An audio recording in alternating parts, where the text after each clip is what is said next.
क्या कभी आपने सोचा है कि भारत के टियर 1 शहरों में एक बहुत ही अजीब सा विरोधाभास है? हम सब अच्छी शिक्षा लेते हैं, दिन रात एक करके कड़ी मेहनत करते हैं और एक शानदार सैलरी वाली नौकरी भी हासिल कर लेते हैं। लेकिन इतनी मेहनत और इतनी कमाई के बाद भी एक टूटता हुआ शहरी बुनियादी ढांचा हमारी उस सारी कमाई और सुकून को धीरे धीरे सोख लेता है। आज के इस खास विश्लेषण में चलिए इसी छिपी हुई कीमत की परतों को खोलते हैं। इस चौंकाने वाली सच्चाई को समझने के लिए जरा इस नज़ारे की कल्पना कीजिए। अंधेरी में घुटनों तक भरे गंदे पानी में एक शानदार लग्जरी मर्सिडीज बिल्कुल शांति से तैर रही है। मतलब दुनिया की बेहतरीन जर्मन इंजीनियरिंग, और वो जलभराव में फंसी है। एक तरफ सफल करियर का वादा है और दूसरी तरफ हमारे बड़े शहरों की ये कड़वी सच्चाई। आखिर इतना भारी भरकम टैक्स चुकाने के बाद भी हमारे शहरों का ये हाल क्यों है? यकीन मानिए, ये सिर्फ खराब मौसम की मार नहीं है, ये एक बहुत गहरा ढांचागत संकट है। भाग 1, टियर 1 शहरों का टूटा हुआ वादा। चलिए अपनी रोजमर्रा की सबसे बड़ी और सबसे थकाऊ परेशानी से शुरुआत करते हैं, घर से ऑफिस तक का सफर। 11.7 अरब रुपए ये कोई छोटा मोटा आंकड़ा नहीं है। सिर्फ बेंगलुरु में ट्रैफिक जैम की वजह से हर साल हमारी प्रोडक्टिविटी का इतने भारी रुपयों का नुकसान होता है। पीक आवर्स के टाइम वहां गाड़ियों की औसत स्पीड गिरकर महज 16 किलोमीटर प्रति घंटा रह जाती है। जरा सोचिए, ये सिर्फ समय की बर्बादी नहीं है, ये सीधे तौर पर हमारी अर्थव्यवस्था और हमारी जेब पर एक बहुत बड़ी चोट है। और ये असंतुलन वाकई हैरान करने वाला है। एक तरफ देखिए, बेंगलुरु की सड़कों पर 1.2 करोड़ रजिस्टर्ड गाड़ियां दौड़ रही हैं। सड़कें अपनी क्षमता से 2 गुना तिगुना बोझ उठा रही हैं। और दूसरी तरफ मेट्रो जैसे जरूरी विकल्पों का क्या हाल है?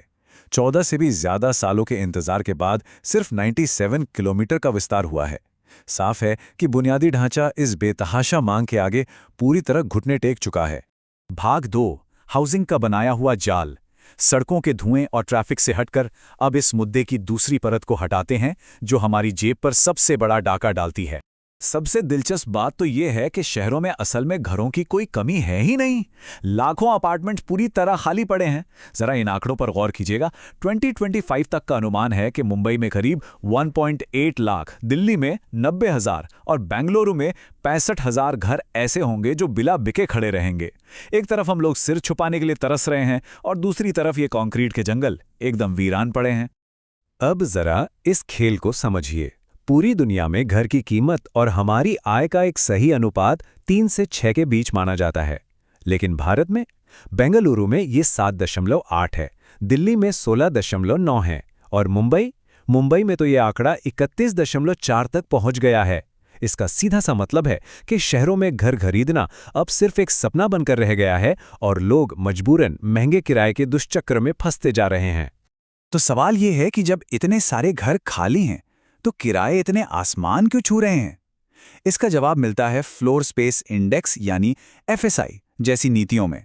आसान भाषा में कहें तो ये एक बहुत ही सख्त लिमिट है जो तय करती है कि किसी जमीन के टुकड़े पर आप कितने स्क्वायर फीट का निर्माण कर सकते हैं। और सारा खेल यहीं से शुरू होता है।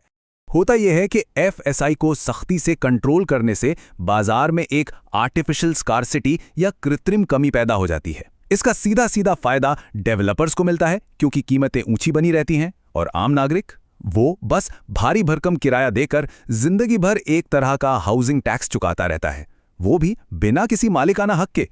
भाग 3, स्वास्थ्य और यूटिलिटी का संकट। जब खराब बुनियादी ढांचा और प्रदूषण आपस में मिलते हैं तो ये सीधा हमारी सेहत पर वार करते हैं, और यहीं से डबल टैक्स की एक बेहद चौंकाने वाली सच्चाई सामने आती है। जरा इन डरावने आंकड़ों को देखिए। आज मेडिकल महंगाई 14% के रफ्तार से बढ़ रही है। 2022 में सिर्फ प्रदूषण की वजह से 17 लाख मौतें हुईं। इसका मतलब है हर 18 सेकंड में एक जान गई। यहां तक कि जो लोग स्मोकिंग नहीं करते उन्हें भी लंग कैंसर जैसी गंभीर बीमारियां हो रही हैं। हमारी मेहनत की गाढ़ी कमाई सीधे इन भारी भरकम मेडिकल बिलों में डूब रही है। और फिर आता है यूटिलिटीज का डबल टैक्स। इस विडंबना को समझिए। हम पहले 500 रुपए महीने के बिल के रूप में सरकार को टैक्स देते हैं उस इंफ्रास्ट्रक्चर के लिए जो बिल्कुल काम नहीं कर रहा, और फिर उसी साफ पानी के लिए जो कि हमारी बुनियादी जरूरत है प्राइवेट टैंकर माफियाओं को हर महीने 5,000 से 15,000 रुपए तक देने को मजबूर होते हैं। ये हर साल करीब 64,000 रुपए का फालतू और गैर जरूरी खर्च है। भाग 4 विफलता का मूल कारण। आखिर इन सबके पीछे की असली जड़ क्या है? इतने संसाधन, इतना टैक्स, फिर भी ये सिस्टम फेल क्यों हो रहा है? अगर हम न्यूयॉर्क, लंदन या सिंगापुर जैसे शहरों को देखें, तो वहाँ घनी आबादी और बिजनेस का एक जगह आना पैसा और इनोवेशन पैदा करता है। इसे अर्थशास्त्र में सफल एग्लोमरेशन कहते हैं। लेकिन हमारे टियर 1 शहरों में क्या हुआ? ये बिना किसी ठोस प्लानिंग के बस तेजी से फैलते चले गए। नतीजा ये हुआ कि फायदे की जगह हमारा साझा बुनियादी ढांचा पूरी तरह चरमरा गया और ये एक फेल्ड मॉडल बनकर रह गया। हमारी शहरी प्लानिंग कितनी कमजोर है, इसका अंदाजा आप सिर्फ इस एक नंबर से लगा सकते हैं, 16। एक स्टडी में 152 म्यूनिसिपैलिटीज ने दावा किया था कि उनके पास क्वालिफाइड टाउन प्लानर्स हैं, लेकिन जब असलियत सामने आई तो पता चला कि सिर्फ 16 के पास ही ऐसे प्लानर्स मौजूद थे। मतलब बाकी सब शहर बिना किसी एक्सपर्ट के बस राम भरोसे चल रहे हैं। भाग 5 जवाबदेही और असली समाधान। अब हम इस पूरे मुद्दे के बिल्कुल केंद्र में पहुंच गए हैं, वो राजनीतिक ढांचा जो इन समस्याओं को कभी सुलझने ही नहीं देता। सिस्टम क्यों नहीं सुधरता? सीएजी का ये डेटा सब कुछ दूध का दूध और पानी का पानी कर देता है।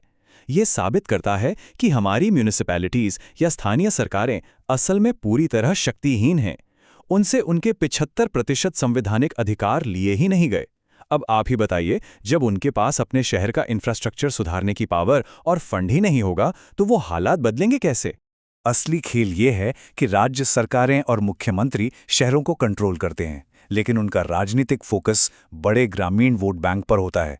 शहरों से टैक्स तो पूरा वसूला जाता है, लेकिन दुनिया के बाकी ग्लोबल शहरों के मेयरों की तरह हमारे शहरों के नेतृत्व के पास कोई ताकत नहीं होती। सब राज्य पर निर्भर हैं। इस पूरे सिस्टम में टूटे हुए इंफ्रास्ट्रक्चर की कोई जिम्मेदारी नहीं लेता और बस एक दूसरे पर दोष मढ़ने का खेल चलता रहता है। लेकिन अच्छी बात यह है कि हालात सुधर सकते हैं। कई टियर 2 शहरों ने करके भी दिखाया है। इंदौर का लगातार साफ सफाई का रिकॉर्ड, अहमदाबाद और सूरत का शानदार बीआरटीएस सिस्टम और चंडीगढ़ की बेहतरीन प्लानिंग इस बात का पुख्ता सबूत हैं कि अगर सही व्यवस्था, इन्वेस्टमेंट और जवाबदेही हो तो शहरों की तस्वीर बिल्कुल बदल सकती है।